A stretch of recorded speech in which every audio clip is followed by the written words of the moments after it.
الصلاة والسلام على النبي الأمي المكي المدني القرشي الهاشمي المطلبي الرسول المسدد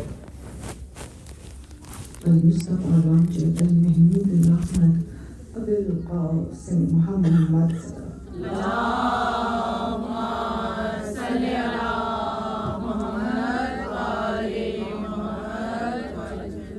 الصلاة والسلام على سيد المطهر والإمام المظفر والشجاع الغضنفر أبي شبير وشبر غالب على كل غالب مطلوب بكل طالب نقطة دائرة المطالب إمام مشارق والمغارب أسد الله الغالب أمير المؤمنين علي بن أبي طالب صلوات الله. اللهم صل على محمد وآل محمد وجل فرج. الصلاة والسلام على سيد المطهر الصلاة والسلام على صاحب دعوة النبوية وصالة الهدرية والاسمة الفاطمية والعلم الحسنية والشجاعة الحسينية والعبادة السجادية والمعاصر الباقرية والآثار الجعفرية والعلوم الكاظمية والحجج الرضوية والجود التقوية والنقاوة النقوية والغيبة العسكرية والغيبة الإلهية القائم بالحق صلوات الله. اللهم صل على محمد وآل محمد وجل فرج. الصلاة والسلام على آله الطيبين الطاهرين المعصومين المظلومين إنما يريد الله ليذهب عنكم الرجس أهل البيت ويطهركم تطهيرا. سلام اللهم صل على محمد وآل محمد وجل فرج. تمام تعریفیں اس رب الارباب کی جو سب کا مالک ہے، سب کا خالق ہے، سب کا پیدا کرنے والا ہے. ہر شے کو اس نے ایک خاص مقصد کے تحت اور ایک خاص پیمانے پر خلق کیا، اور وہ پیمانہ حکمت ہے. اور سب سے زیادہ جو اس نے اہتمام کیا وہ انسان کو بنا دیا. آج پہلی محرم 1446 ہے and today is 7th July 2024. ہماری آج پہلی مجلس ہے مرکز امام بارگاہ المرتضی میں، اور میرا عنوان مسلسل ہے گناہان کبیرہ، یعنی بڑے بڑے گناہ. آبویسلی یہ میرا 10 روز تک، بلکہ 9 روز تک میں کہوں گی، عاشور کے دن تو پھر مسائل ہوتے ہیں خالی، لیکن یہ 9 روز تک عنوان مسلسل ہے، اور ہر روز کی مجلس کا ایک الگ عنوان ہوگا. اور آج کی مجلس کا عنوان گناہان کبیرہ کے تحت اسپریچول ایلیویشن یعنی معنوی ہجرت ہے. اس موضوع کا انتخاب میں نے کیوں کیا میں آپ کو یہ بھی بتاؤں گی، لیکن میں کن 3 اہم نقطوں پر آج گفتگو کرنا چاہتی ہوں. وہ 3 نقطے، سب سے پہلے تو آبویسلی ہم اس بات پہ بات کریں گے کہ معنوی ہجرت کے معنی کیا ہیں، اس لیے کہ یہ ایک سفر ہے جو میں اور آپ شروع کر رہے ہیں، اور ہم وہ خوش نصیب ہیں کہ ہمیں ہر سال اس سفر کو شروع کرنے کا موقع اللہ تعالیٰ دیتا ہے، اور وہ بھی اپنے بہت ہی پسندیدہ عبد اور میرے اور آقا اور آپ کے آقا حضرت امام حسین علیہ السلام کا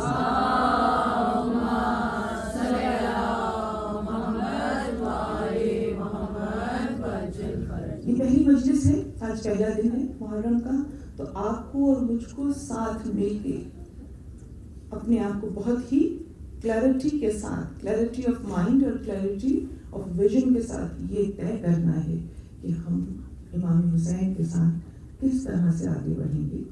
یہ ساری چیزیں بہت ضروری ہیں سوچنا، اس لیے ضروری ہے کہ میں اور آپ اب جس وقت میں ہیں اور جتنے نزدیک ہیں اپنے امام کے ظہور سے، ہمیں ہر چیز کو بہت زیادہ میننگ فل طریقے سے کرنا چاہیے. تو پہلی چیز ہم آپ کے ساتھ ڈسکس کریں گے.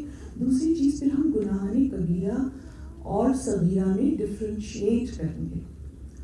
میری ہمیشہ کوشش ہوتی ہے کہ میں آپ کے ساتھ جس بھی موضوع پر بات کروں، اور میں بہت ہی عام سے موضوعات پر بات کرتی ہوں، میں کبھی کسی فلسفے یا کسی بہت بڑی کمپلیکیٹڈ ایشو کو نہیں لے کر رکھتی. میں آپ کی اور اپنی زندگی میں اپنی اور آپ کے لیول، آپ کا تو بہت بہتر ہے، اپنے آپ کو سامنے رکھتی ہوں.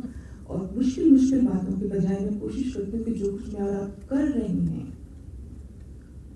اس کو بہتر طریقے سے کر سکیں، اور اس کو شریعت کی روشنی میں کر سکیں، اور قرآن اس کے بارے میں کیا ہدایت دیتا ہے یہ ہم پہ واضح ہونا چاہیے.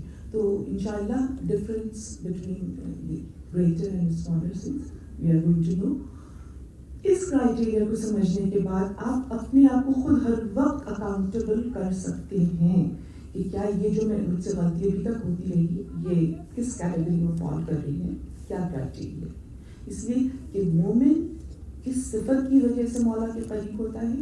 اپنی حکمت، اپنی سوچ وچار، اپنی چیزوں کی ڈیپتھ میں اتر کے اس کو بار بار ریفلیکٹ کرنے سے مومن اپنے مولا سے نزدیک ہوتا ہے. تو جب ہم گناہ کبیرہ اور صغیرہ کی کرائٹیریا کو انڈرسٹینڈ کر لیں گے تو امید ہے اور خدا سے دعا ہے کہ وہ ہمیں اپنے عمل میں تقویٰ سے قریب کر لے کے جائیں.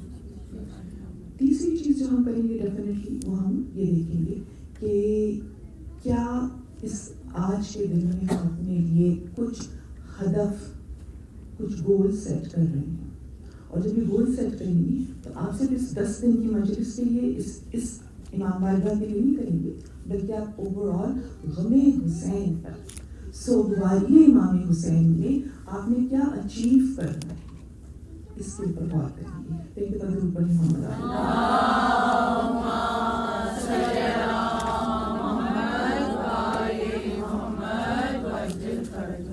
ہجرت کیا ہے آپ لوگ اچھی طرح جانتے ہیں، لیکن ہجرت بھی 2 فولڈز ہوتی ہے.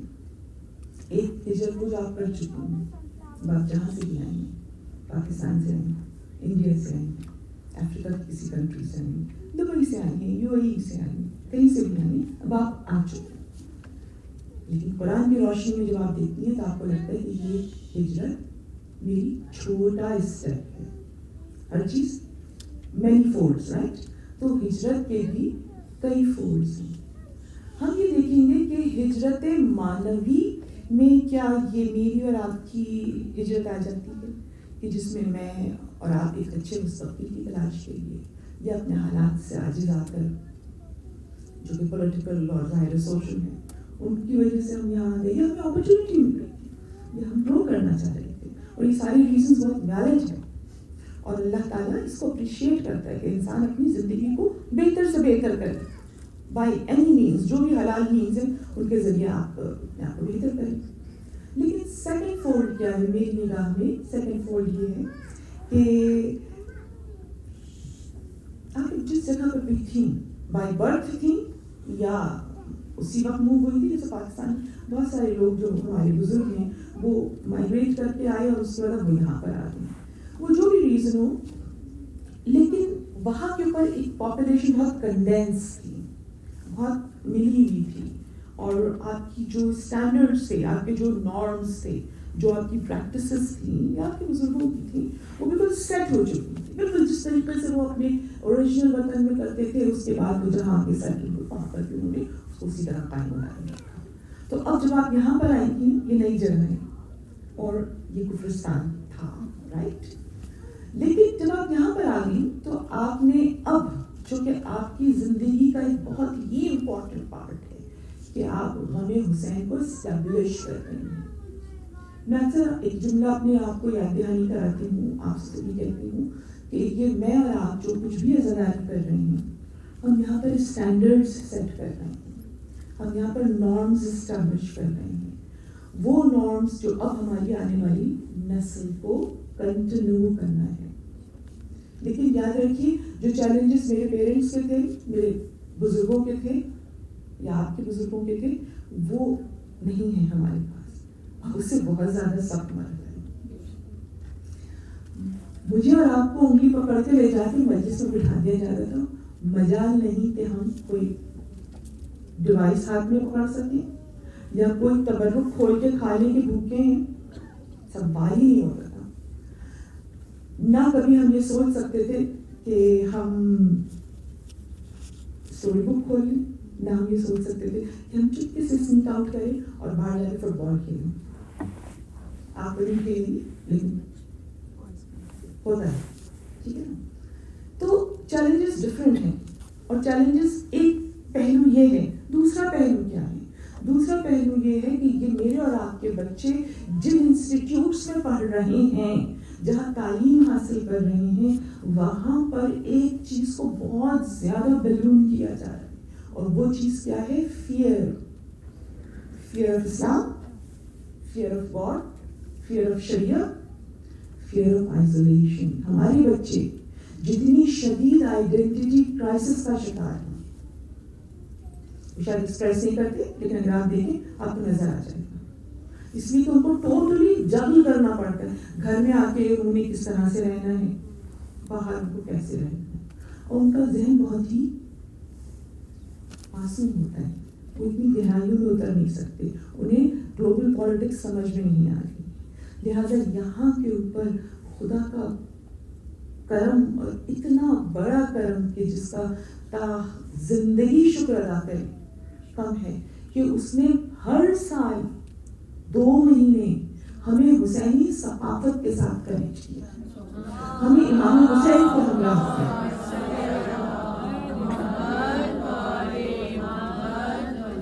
اور حسین کی مہربانی کا آپ جتنا شکر کریں گے کہ حسین کی نگاہ بصیرت صرف 10 محرم 61 ہجری تک محدود نہیں تھی، صرف اپنے آنے والی نسل تک موجود نہیں تھی، بلکہ حسین کی بصیرت قیامت تک آنے والے ایک فرد کو، ایک مرد کو، ایک عورت کو، ایک بچی کو اور ایک بچے کو دیکھ رہی تھی، اور ان کے لیے اپنی یونیورسٹی کو اوپن کر رہی تھی.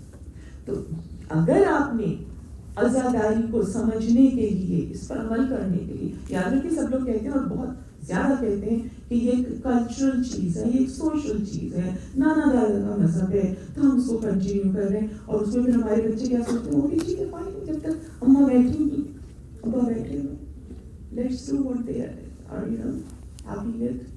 اس کے بعد ہم دیکھیں گے آپ کو اس چیز کو جڑ سے پکڑنا ہے، اور اتنے خفیہ طریقے سے پکڑنا ہے. جیسے کہتے ہیں نا پاکستان میں خفیہ ہاتھ، آپ کو وہ خفیہ ہاتھ استعمال کرنا ہے. وہ خفیہ ہاتھ آپ کیسے استعمال کریں گی؟ یا آپ خود سمجھنے کی کوشش کریں گی کہ حسینی یادگار کے پیچھے، حسینی ماتمداری کے پیچھے، حسینی عزاداری کے پیچھے حسین کا میسج کیا تھا. یہ چیز ڈھونڈنا آپ کی ذمہ داری ہے، اور جتنا آپ اس چیز میں اسٹرگل کریں گی، جتنا آپ اس کی ڈیپتھ میں جائیں گی، جتنا آپ لوگوں کے ساتھ اس موضوع پر بات کریں گی، جتنا آپ جا کے ذاکرین کو کہیں گی کہ ہمیں اس چیز کا بتا دیجیے، ہمیں اس چیز کو سمجھا دیجیے، and they would love that. اگر کسی ذاکر کو یہ بتایا جائے کہ آپ یہ پڑھیے تو ان کو بہت آسانی ہو جاتی ہے اس سبجیکٹ پہ پریپیئر کرنے کے لیے. یہ آپ کی ذمہ داری ہے. اور جیسے جیسے آپ بڑی ہوتی جا رہی ہیں، جیسے میں ہوگی اب دادی بھی الحمدللہ، چند سال میں مجھے سے بتانا پڑے گا اس بچے کو جو انگریزی ماحول میں پرورش پائے گا، تو اس کو میں کیا بتاؤں گی، میں تمہیں سپا کیوں بنا رہی ہوں، میں تمہارے ہاتھوں میں یہ کیوں باندھ رہی ہوں، میں تمہارے گلے میں قلاوہ کیوں ڈال رہی ہوں، نیت کیا ہوگی تمہاری، تم کیا امام حسین سے کہو گے. You will communicate. شب عاشور قاسم 13 سال کا بچہ خود جا کے کمیونیکیٹ کر رہا ہے، چچا میرا نام ہے. بچہ تھا، نہ والد تھا، نہ پوچھتا تو کیا ہوتا. لیکن آپ دیکھیں گے کہ حسینی قافلے میں ہر ایج گروپ کی ریپرزنٹیشن ہے، ہر جینڈر کی ریپرزنٹیشن ہے، اور ہر واک آف لائف کے لوگوں کی ریپرزنٹیشن ہے. انشاءاللہ جب ہم اس موضوع کو پھیلائیں گے تو آپ اس موضوع میں بہت کچھ بہت ہی سادگی سے سمجھ جائیں گی. اور سمجھتی ہیں، میں نہیں کہتی، کبھی بھی میں نہیں کہتی کہ میں آپ کو کوئی نئی بات بتا رہی، میں تو چیزوں کا ریویژن کر رہی ہوتی ہوں. تو آپ کو نظر آئے گا کہ ہر واک آف لائف کی عورت بھی وہاں تھی، ہر واک آف لائف کا مرد بھی وہاں پر تھا، اور انہوں نے کس کس طریقے سے اپنے آپ کو حسین کے ساتھ ثابت قدم رکھا ہے. اور کچھ ایسے بھی تھے جو تھوڑی سی اعتراض کا شکار ہو گئے. ان کا کیا ہوا؟ وہ کس طرح سے بکھر گئے. تو یہ چیزیں سمجھنا کیوں ضروری ہے؟ تاکہ آپ جو اپنی چھوٹی سی عزاداری اپنے گھر میں کرتے ہیں, چاہے آپ کے عالم ہو نہ ہو, چاہے مجلس ہو نہ ہو. ویسے تو میں انکریج کرتی ہوں اس بات کو کہ ہم لوگوں کو اپنے گھر کی مجلس بہت ایام اعظام میں خصوصاً لمیٹڈ رکھنی چاہیے. علم ضرور رکھیں, اس کے سامنے کھڑوں کے ماتم کریں, لیکن فوکس ہمارا سینٹرز پہ ہونا چاہیے تاکہ ہم میسج کو انہینس کر سکیں, تاکہ ہم میسج کو ریسیو کر سکیں, اور پھر اس میسج پہ ہم ڈبیٹ کر سکیں. ڈبیٹ کا مطلب بحث نہیں, ڈبیٹ کا مطلب یہ you understand, you discuss it with some one, اور اس کے بعد پھر آپ اس کو فردر انہینس کریں. تو یہ معنوی ہجرت. سیکنڈ فور میں کیا بتایا ہجرت کا, کہ سیکنڈ فور یہ ہے کہ اب آپ جہاں کہیں بھی آ گئی ہیں وہاں پر آپ نے پیام حسین کو بڑھانا ہے, پیام حسین کو پھیلانا ہے. ابھی ابھی آپ نے غدیر میں سرکار محمد مصطفیٰ صلی اللہ علیہ وسلم کی تقریر دہرائی گئی ہے, اور آپ نے جو کچھ بھی میسج دیا اس کو لوگوں نے آپ کے سامنے پریزنٹ کیا ہے. اس میں ایک جملہ بس میں جو کہ آپ نے بالکل اینڈ میں کہا, پورا میسج دے دیا, ساری باتیں ہیں اس میں. آپ نے اپنی بھی بات کر لی, ولایت کی بھی بات کر لی, بیعت بھی کروا لی, امیر المومنین کے پہ جا کر سلام کرنے کی بھی بات کروائی, سب کچھ ہو گیا. آخری جملہ کیا کہا تھا رسول اللہ نے؟ وہ آخری جملہ اگین مجھے اور آپ کو دیکھ کر ایڈریس کیا گیا. ہم ان کے نام سے پوشیدہ نہیں تھے. آپ نے کہا وہاں کتنا مجمع تھا؟ 1,40,000 یا 1,23,000 واٹ ایور, لاکھ سے بڑا مجمع تھا. اور رسول اللہ نے کیا کہا؟ آپ نے فرمایا جس نے سن لیا ہے اس پیغام کو وہ اسے سمجھے اور اسے بتائے جو یہاں موجود نہیں ہے. ہم نہیں تھے موجود, رائٹ؟ یہ پیغام ہم تک کسی نے پہنچایا, نسل در نسل در نسل. سلام روحوں کو جو اس محنت کے بس کہ انہوں نے عزاداری امام حسین کو اسٹیبلش کیا اور صحیح نوٹس کے اوپر آگے بڑھایا, اور آج وہ اس کی جزا کے طور پر امام حسین کے درگاہ پہ سلام کے لیے حاضر ہے. سلام ان ماؤں پر, ان باپوں پر, ان اجداد صالحین پر کہ جنہوں نے جتنے بھی چیلنجز ان کی لائف میں رہے, جتنی ہجرتیں وہ کرتے رہے, اس کے باوجود وہ عزاداری کو اسٹیبلش کرتے رہے. تو ہمیں یہ جاننا پڑے گا کہ ہم کیسے میسج آف حسین کو, شاہ است حسین, دین است حسین, دین پناہ است حسین, کہ حسین نے دین کو پناہ دی تھی. نشاط ثانیہ ہوا تھا, ریوائول ہوا تھا اسلام کا, اور اسلام کی تحریر جو مٹ چکی تھی اسے اپنے خون سے لکھا تھا. اور شریعت محمدی اتنی ڈیپ ہے کہ حسین کو فقط ایک بدن کا خون نہیں دینا تھا, 72 ٹن دیے تھے. 72 کا لہو تھا جس میں شریعت کو لکھا تھا. اور اس کے بعد کتنی باعصمت پردیدار ناموں سے رسول تھی کہ جن کے قدموں سے ٹپکتے ہوئے لہو نے اور جن کے سر سے بہتے ہوئے پسینے کے قطروں نے اور جن کے زخموں سے رستے ہوئے خون نے اس کو اور زیادہ سخت کر دیا اور شہر شہر پھیلا دیا. کربلا سے آگے لے کر گئی تھی وہ شریعت آپ نے پھیلانی, آپ کے کندھوں پر ہے. آپ سب تبلیغ کر رہی ہیں, اور جتنی اچھی تبلیغ آپ اپنے بچے کو گود میں بٹھا کر, اپنی پوتی پوتا کو گود میں بٹھا کر کریں گی, اتنا کوئی ذاکر نہیں کر سکتا, اتنا کوئی سینٹر نہیں کر سکتا. آپ جو میسج سن رہی ہیں آپ اس کو فوراً ٹرانسلیٹ کریں گی اس لیول پر جو اس بچے کا ذہن ہے, اور اس کے بعد آپ اس کو ان لفظوں میں ڈال کر اس تک پہنچا سکتی ہیں, بہت خوبی کے ساتھ پہنچا سکتی ہیں. یہ ہے دوسرا اسٹیپ ہجرت کا. اور تیسرا اسٹیپ کیا ہے؟ چونکہ میں نے گناہانی کبیرہ کی بات کی ہے تو گناہانی کبیرہ کی لسٹ انشاءاللہ میں تھوڑی کر کے روز شیئر کروں گی. اس میں بھی آپ دیکھ لیں گی کہ ہجرت کس لیول پر ہے, کون سے نمبر پر ہے, اس لیے کہ اس میں نمبرنگ کی گئی ہے, اور نمبرنگ کی تفصیل میں آپ کو بتاؤں گی بعد میں. لیکن اس نمبرنگ میں جو بالکل شروع کے گناہ آ رہے ہیں اس میں ہجرت سے واپس پلٹنا حرام قرار دیا ہے.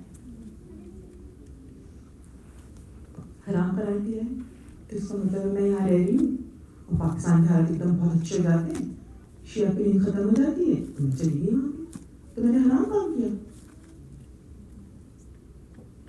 نہیں کیا. کیسے نہیں کیا؟ یہ تو کہہ رہی کتاب کی حرام. یہ ہجرت معنوی ہے. ایک دفعہ جب آپ نیکی کے درجے پر آ گئی ہیں یہاں سے یہاں پر, تو اب آپ پلٹ کے دوبارہ اس درجے پر نہیں جا سکتی. جو آپ نے ایمان کی طرف قدم بڑھایا ہے, جو آپ نے بدی کو چھوڑ دیا, جو آپ نے برائی کو چھوڑ دیا, جو آپ نے نجاست کو چھوڑ دیا, اس کی طرف پلٹنا واپس حرام ہے. شریعت محمدی میں جو قدم اٹھ گیا اسے یا تو وہیں جمع رہنے دیں یا اس کے آگے بڑھائیں. یہ ہے ذمہ داری. تو جب ہم معنوی ہجرت کی بات کرتے ہیں جو ہمیں عطا کی آل محمد کے ایک قطرہ لہو نے,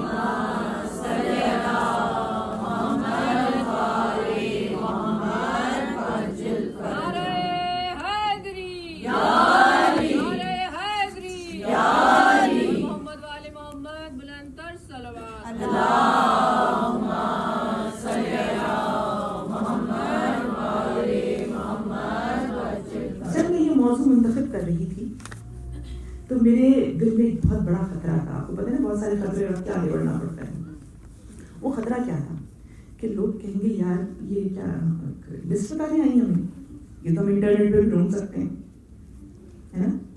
یا ویسے بھی ہم لوگ بات پسند نہیں کرتے ہیں کہ مطلب میں نہیں پسند کرتی ہوں کہ زیادہ گناہوں کی بات کی جائے, امر بالمعروف کیا جائے. چلو امر بالمعروف کرتی ہوں, نہیں انہوں نے ملک میں میں بہت گھبرا جاتی ہوں. آپ گھبراتی نہیں گھبراتی مجھے معلوم, ہم ایسی بات سننا نہیں چاہتے. لیکن یقین جانیے جب آپ حسین پہ نظر کرتی ہیں اور جب آپ حسین کی غم گسار بیویوں پر نظر کرتی ہیں, ان کی عظمت کو دیکھتی ہیں, پھر اس کے بعد ان کی پامردی کو دیکھتی ہیں, تو آپ کو لگتا ہے کہ نہیں مجھے اس پر بھی بات کرنی ہے. یہ گناہ ہے کیا چیز اور یہ شریعت کیا چیز ہے؟ شریعت سے تو بہت جان جاتی ہے. شریعت پر عمل کرنا, او مائی گڈنس, اس کی بھی دلیل ہوگی آپ کو کہ شریعت پر عمل کرنا اتنا آسان ہے, اتنا آسان ہے کہ آپ جب عمل کر رہی ہیں تو آپ کو لگتا ہی مشکل. آج سے 20 سال پہلے کوئی مجھ سے کہتا, چلو 20 سے زیادہ پڑھا دیتی ہوں, 30 سال پہلے مجھ سے کوئی کہتا کہ ہر وقت حجاب میں رہو, تو میں تو پچھلے دروازے سے نکل جاتی ہے. لیکن آپ کر لیتے ہیں, مشکل لگتا ہے, تھوڑا سا زحمت ہوتی ہے, لیکن جب ہم اس اجر کو دیکھتے ہیں, اس ثواب کو دیکھتے ہیں جو خدا نے رکھا ہے, اور اس کو بھی جانے دیجیے, اس ثواب کو جانے دیجیے. جب آپ یہ دیکھتے ہیں اس کے پیچھے حکمت کیا ہے, خدا اور انسان دونوں جتنی قیمتی چیزیں ہوتی ہیں اتنی چھپا کے رکھتے ہیں. جب اپنی ورتھ پتہ چلتی ہے, جب اپنی ویلیو پتہ چلتی ہے کہ اچھا ہم پر ہر نظر نہیں پڑ سکتی ورنہ ہم میلے ہو جائیں گے, ہم پر ہر شخص ہلکس و ناقص ہمیں دیکھے, وہ بھی لپسٹک لگائے ہوئے, وہ بھی جھمجھماتے ہوئے جھمکوں کے ساتھ. مجھے ویسے بڑا کیوٹ لگتا ہے لیکن مجھے سمجھ نہیں آتی جب ہم حجاب کے ساتھ زیور اوپر لا دیتے ہیں, تو وہ مجھے ہو سکتا ہے مجھے نہیں سمجھ میں آتا, ان کو سمجھ میں آتا. لیکن دیکھیے حجاب کا مطلب جو سب سے پہلا مطلب ہے نا, میں حجاب پہ گفتگو نہیں کر رہی ہوں, پتہ چلا کل سے لوگ نہیں آ رہے. یہ خدشہ بہت ہے, بہت بڑا خدشہ ہے, دل دھڑک رہا ہے اس بات پر, کل کتنے لوگ آنے والے ہیں. لیکن دیکھیے ہمیشہ ذہن میں آپ یہ رکھیے کہ یہ جو آپ کوئی بھی کام کر رہی ہیں, جو بھی کام کر رہی ہیں, یہ کام آپ کو اللہ نے اس لیے کروایا ہے کہ یہ آپ کو سوٹ کر رہا ہے, اللہ کو نہیں سوٹ کر رہا. پوری دنیا جو ہے وہ مل کے گناہ کبیرہ کرنے لگے تو بھی خدا کو کیا فرق پڑنے والا ہے؟ خدا کو نہیں, اس کرنے والے کو نقصان ہو رہا ہے. اور اللہ اتنی شدید محبت کرتا ہے مجھ جیسے, آپ جیسے عام لوگوں سے, مجھ جیسے گناہگار سے, کہ وہ ہر لمحہ اس چیز پہ فوکس ہوتا ہے کیسے میں اس کو جہنم سے بچا لوں, کیسے میں اس کے گناہوں کو اریڈیکیٹ کر دوں, کیسے میں اس کے نام اعمال کو پھر سے ویسا چمچما دوں نور سے جیسے پہلے تھا. تو شریعت کا کوئی حکم ایسا نہیں ہے جس کا بینیفٹ کرنے والے کو نہ پہنچ رہا. انشاءاللہ اس چیز کو ثابت کریں گے, لیکن اب ہم اپنے دوسرے پوائنٹ پہ آ جاتے ہیں. What is the difference between کبیرہ اینڈ صغیرہ؟ Smaller sense, greater sense. فرق کیا ہے؟ قرآن کیا کہتا ہے اس کے بارے میں, اور اس کا یہ ڈفرنس سمجھنے میں ہمیں فائدہ کیا ہونے والا ہے؟ دیکھیے قرآن تو بڑی سادی سی بات کرتا ہے. قرآن کہتا ہے کہ اگر تم کبائر سے بچو, کبائر یعنی گریٹر سنس, یعنی بڑے بڑے گناہوں سے اپنے آپ کو بچا لو گے تو چھوٹے تو ہم ایسے ہی معاف کر دیں گے. اللہ سے زیادہ مہربان کوئی نہیں, مجھ سے زیادہ کوئی مجھ کو نہیں چاہتا ہے. سائیکالوجی یہی کہتی ہے نا کہ ہر نفس اپنے آپ کو شدت سے چاہتا ہے, لیکن وہ مجھ سے بھی زیادہ چاہتا ہے. تبھی تو اس نے آنے سے پہلے یہ دنیا سجا لی, تبھی تو اس نے آنے سے پہلے ہر چیز کو میرے اور آپ کے لیے خوبصورت بنا دیا. تبھی تو اس نے اتنی فیسلٹیز دی ہیں کہ اگر ساری عمر نوع انسانی بیٹھ کے صرف یہی سوچتی رہتی کہ جب وہ دنیا میں جائے گی تو اس کو کیا کیا ملنا چاہیے, تو بھی اتنی نعمتیں نہیں لکھ سکتی تھی اپنے لیے. جتنا شکر ادا کریں اس خالق کا, اس مالک کا, اس مصور کا. اکثر خواتین مجھ سے میں آئینہ دیکھتی ہیں تو کیا کہتی ہیں,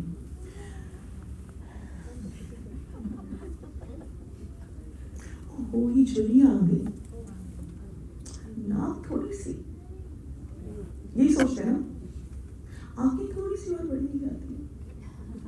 چلے میں آپ لوگوں کو ایک ٹاسک دیتی ہوں, جو بھی ایسا سوچتا ہے کہ وہ ایک کاغذ پینسل لے کر اپنے آپ کو ایسا بنائے جیسے شاعر کہتا ہے نا. لیکن یقین جانیے اگر کبھی آپ ایکٹیویٹی کے طور پہ جو شاعر اپنی محبوبہ کے بارے میں کہتا ہے نا اس کو ڈرا کرنا شروع کریں تو آپ چیخ مار کے بھاگ جائیں. یہاں کے اوپر آپ ہرنوں کی آنکھیں لگا لیں. اب میں ظاہر ہے زیادہ اس کو آگے نہیں لے کے جاؤں گی, لیکن یاد رکھیے امام علی سے جب پوچھا شاعروں نے کہ کون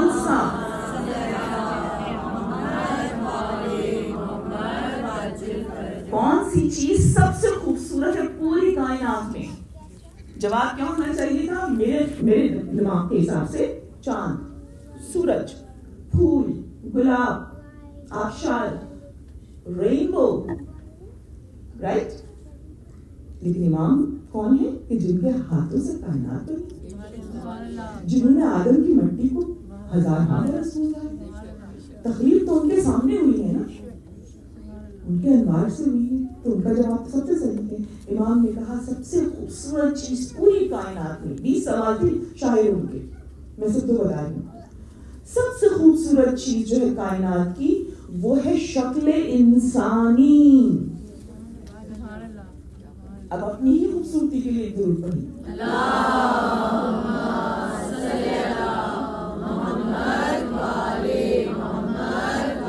اسی سوال کو اس نے دوبارہ ٹرن کیا اور اس نے کہا سب سے بدصورت چیز, آپ نے کہا تنی گئی سر, جس بدن سے سر جدا ہو جائے اس سے زیادہ بدشکل کائنات میں کچھ نہیں.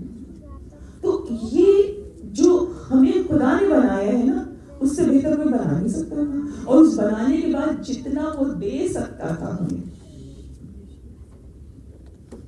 فیسلٹیز اس نے دی.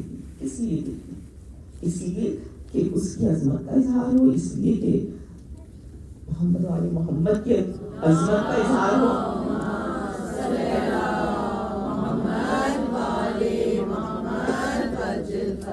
میرا بہت چھوٹا سا سجیشن ہے, کرنا مشکل ہے لیکن کیا جا سکتا ہے, ڈوبل ہے. اور مجھے پتا ہے کہ میرے اندر جو ایک مونٹیسوریئن ہے وہ تھوڑے تھوڑے وقت سے جاتی رہتی ہے.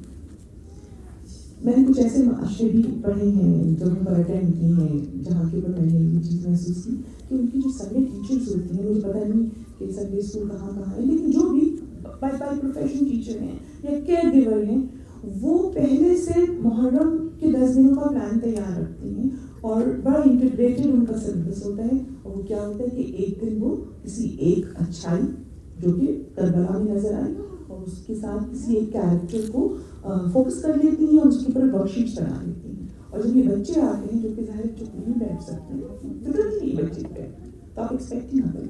ان کو وہ بیٹھ کے بتا رہی ہوتی, تو وہ 2.5 سال کا بچہ ہو یا 4 سال کا بچہ, وہ لشکر حسین سے بھی آگاہ ہوتا ہے, وہ مورل سے بھی. اس کے لیے اگر آپ لوگ پلان ایکٹیویٹی کر لیں, کچھ مدرس والنٹیئر کر لیں, بعد میں ریکارڈنگ مجلس سن لیں, تو اس سے بچوں کی تربیت بہت اچھی ہو سکتی ہے. لیکن یہ میرا صرف سجیشن ہے. درود پڑھتے ہیں. اللہم صلی علی محمد وآل محمد. ہم بات کر رہے تھے کبیرہ اور صغیرہ کی. کبیرہ اور صغیرہ میں پہلی چیز تو یہ کہ اللہ تعالیٰ نے بڑی حکمت کے ساتھ, میں آپ کو بتا دیتی ہوں کون سی آیت ہے, اور میں چاہوں گی کہ آپ ان آیتوں کو ضرور نوٹ کیا کریں اپنے پاس سے. اپنے فون میں ریکارڈ کر لیں, ریکارڈ نہیں کریں بلکہ نمبر نوٹ کر لیں اپنی نوٹ بک میں جا کر, تو اس سے فائدہ یہ ہوگا کہ آپ بعد میں اس کو ریفلیکٹ کر سکتی ہیں. سورہ نمبر 4 ہے النساء, سورہ النساء, اور آیت نمبر 31 ہے. ٹھیک ہے, 31ویں آیت ہے. اگر تم بڑے بڑے گناہوں سے جن سے تمہیں روکا گیا ہے پرہیز کر لو گے تو ہم دوسرے گناہوں کی پردہ پوشی کر دیں گے اور تمہیں عزت منزل تک پہنچا دیں گے. تو کبیرہ سے جب آپ بچتی ہیں, اپنے آپ کو بچاتی ہیں, اپنے نفس کو بچاتی ہیں, تو وہ غفور, وہ رحیم, وہ تواب, وہ اواب, بہت بخش دینے والا. اور آج سے تو اس کے جو در شفاعت کھلا ہے, آج سے تو در مغفرت کھلا ہے. آپ کی آنکھ کا ایک اتنی نمی, بس اتنی نمی ہونی چاہیے کہ آنکھ بھیگ جائے.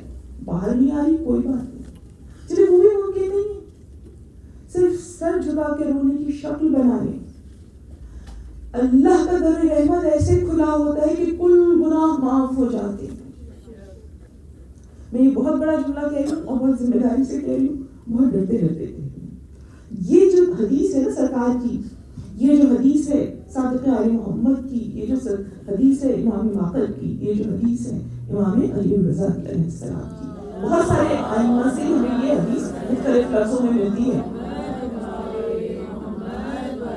یہ گناہ کرنے کا لائسنس نہیں ہے.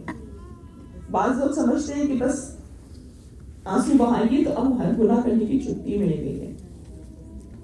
پلیز اپنی, اور میں اس پر ظاہر تقریر نہیں کر رہی, لیکن انڈرسٹینڈیبل ہے کہ یہ جو سفر آپ نے آج شروع کیا ہے نا مانوی ہجرت کا, آج کے دن آپ کو 5 منٹ نکال کے, صرف 5 منٹ نکال کے اپنے دماغ میں اپنا آج کا لیول چیک کیجیے گا. آج کیا ریٹ ہے جھوٹ بولنے کا میرا؟ 5 بولے, 8 بولے, 10 بولے, 1 بولے. آج کیا ریٹ ہے نماز کی پابندی کا؟ آج کیا ریٹ ہے مومن کی عزت اور احترام کرنے کا؟ آج کیا ریٹ ہے تنہائی میں خوف خدا رکھنے کا؟ ہمیں سب پتہ ہے نا اپنا حال, تو بس اس کو یہاں پہ اسٹور کر لیجیے گا. اور 10 دن بعد اپنے آپ سے, بلکہ شب عاشور اپنے آپ سے پوچھیے گا, جس درگاہ میں بیٹھی ہوئی ہوں, کہ جو میرا پہلی محرم کو ریٹ تھا وہ کم ہوا کیا؟ میں اگر 3 جھوٹ بول رہی تھی پہلی محرم کو تو میرا ریٹ 1 پر آ گیا. کیا میں اگر نماز کی طرف 5 منٹ لیٹ ہو رہی تھی تو کیا میں 1 منٹ پر آ گئی؟ یہ ریٹ چیک کیجیے گا تاکہ آپ کی مانوی ہجرت ہو سکے. یہ ہے گناہ کبیرہ اور صغیرہ کا فرق. یاد رکھیے, دوسری سائڈ بھی دکھا دوں, ایک سائڈ میں آپ کو دکھا چکی نا کہ اگر کبیرہ سے بچے صغیرہ معاف. دوسری طرف کیا امام کہتے ہیں, اور امام نہیں, یہ رسول اللہ صلی اللہ علیہ وسلم کی حدیث ہے.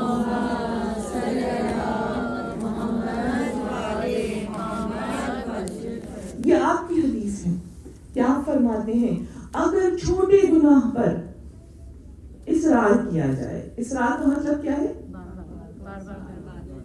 ماشاءاللہ ویری انٹیلیجنٹ, وہ کبیرہ بن جائے گا.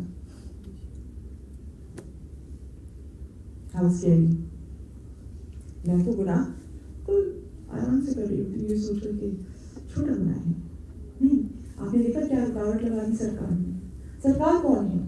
سورہ توبہ کی آخری آیت, سیکنڈ لاسٹ آیت, جا کے پڑھیے گا. اس سے زیادہ خوبصورت تو کوئی آیت مجھے پورے قرآن میں نظر نہیں آتی. تمہارے درمیان ایک ایسا رسول آیا ہے جو بہت حریص ہے اس بات پر کہ کیسے تمہیں پروٹیکٹ کر لے. لفظی ترجمہ ہے آپ سے. اور وہ رؤوف بھی ہے اور رحیم بھی اور حریص بھی ہے. رؤوف اور رحیم تو سمجھ میں آ جاتا ہے سرکار ہے رحمۃ اللہ علیہ. حریص کس بات کی ہے؟ حرص تو کوئی اچھی معنی میں نہیں آتی، لیکن یہاں آپ سرکار کو دیکھیے کہ اس بات کے بارے میں بہت زیادہ حریص ہے کہ ان کی امت کس طریقے سے نیکی کے اوپر بلندی اختیار کرے اور جہنم کی آگ سے بچ جائے. تو جب سرکار ہمارے لیے اتنے فکر مند ہے تو کیا ہمیں ذمہ داری کا احساس نہیں ہونا چاہیے؟ میں اب اس کے اوپر مزید گفتگو نہیں کر رہی، مجھے ظاہر وقت کے اوپر بھی نظر ہے. کل سے امید کرتی ہوں آپ لوگ تھوڑا جلدی آ جائیں گے اگر آنا چاہیں گے. ٹاپک ابھی تک ڈیبیٹیبل ہے کہ پسند آ رہا ہے کہ نہیں آ رہا ہے، رائٹ. لیکن آخری پوائنٹ ہمارا کیا تھا؟ تیسرا پوائنٹ ہمارا یہ تھا کہ آج پہلی محرم کو جو یہ ہم نے معنوی ہجرت کا سفر شروع کر دیا الحمدللہ رب العالمین، جو ہم نے آقا عباس کی سرپرستی میں شروع کیا. بی بی زینب ہماری پشت پر تائید کریں، سیدہ کی دعا کا سایہ ہے آپ کے اوپر، حسین آپ کے میرے لشکر. اب اس سے زیادہ تو کیا ملنے والا ہے؟ تو آج سفر شروع کرنا ہے. تو اس سفر میں ہمارا ویژن کیا ہوگا، ہمارا مشن اسٹیٹمنٹ کیا ہوگا، ہمارے بینچ مارکس کیا ہوں گے، یہ آپ نے سیٹ کرنا ہے. یہ جیسے جیسے آپ اپنے آپ کو ایوالویٹ کر رہی ہیں نا، یاد رکھیے self accountability is essential for a مومن. جو مومن روز میں یہ چھٹے سرکار امامی جعفر صادق علیہ السلام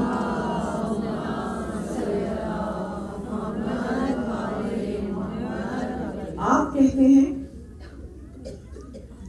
آپ یہ فرماتے ہیں کہ جس نے اپنی اکاؤنٹیبلٹی ڈیلی بیسس پہ نہیں کی وہ ہم میں سے ہے ہی نہیں.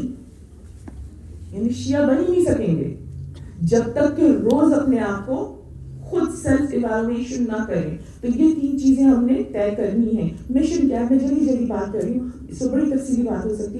مشن ہمارا ہے، روز کہتی ہیں زیادہ، آپ کو رٹا ہوا ہونا چاہیے. اس کو کہتے ہیں انگریزی میں الٹیمیٹ ٹائم، اردو میں کہتے ہیں سب سے بڑی کامیابی، عربی میں آپ کہتی ہیں فوز عظیمہ. روز زیارت میں کہتی ہیں نا یا لیتنی، کاش میں موجود ہوتی، زندہ ہوتی، یا لیتنی کنت فوزا عظیما. تو آپ کی نگاہ صرف فوز عظیم پر ہونی چاہیے. فوز عظیم کیا ہے؟ بالکل سمپل. فوز عظیم وہ مقام ہے قیامت کے دن جہاں حسین کھڑے ہوں گے، بلندی پہ عرش کے قریب ترین، بلکہ عرش کے اوپر. فقط 4 اماموں کے ظاہر ہوں گے، اس میں امام حسین کا رتبہ بلند ترین ہوگا اور وہاں پر حسین کا عزادار ہوگا. صرف 72 نہیں ہوں گے. میں اور آپ بھی پہنچ سکتے ہیں اگر صدق دل سے حسین کا دامن تھام کر گناہوں کی مغفرت طلب کرنا شروع کر دے. یاد رکھیے حسین تو اتنے مہربان ہیں کہ جب آپ ان کے غم پہ رو رہی ہوتی ہیں تو آپ کی آرزو کیے بغیر ہی وہ آپ کے گناہوں کو دھو رہے ہوتے ہیں. امام کیا ارشاد فرماتے ہیں؟ امام جعفر صادق علیہ السلام ارشاد فرماتے ہیں جب تم فرش حسین پر قدم رکھتے ہو تو تمہیں ملائکہ ایسے دیکھتے ہیں کہ دمکتا ہوا وہ فرش عزا ان کو دمکتا ہوا ستارے سے زیادہ روشن نظر آتا ہے وہ فرش. آپ کو نہیں معلوم اس میں کتنی ایلیومینیشن ہے، کتنی روشنی ہے جس فرش کے اوپر آپ آ گئی ہیں. اب یہاں پر آ کے جیسے ہی آپ نے سر جھکایا اور کہا ہائے حسین، اور آپ کے دل کو کسی نے اندر سے محسوس کیا، آپ کے گناہ جھڑیں گے. کیسے جھڑیں گے؟ امام کہتے ہیں اس طریقے سے گناہ جھڑتے ہیں جس طریقے سے تیز ہوا خشک پتوں کو درخت سے جھاڑ دیتی ہے. You become a new self.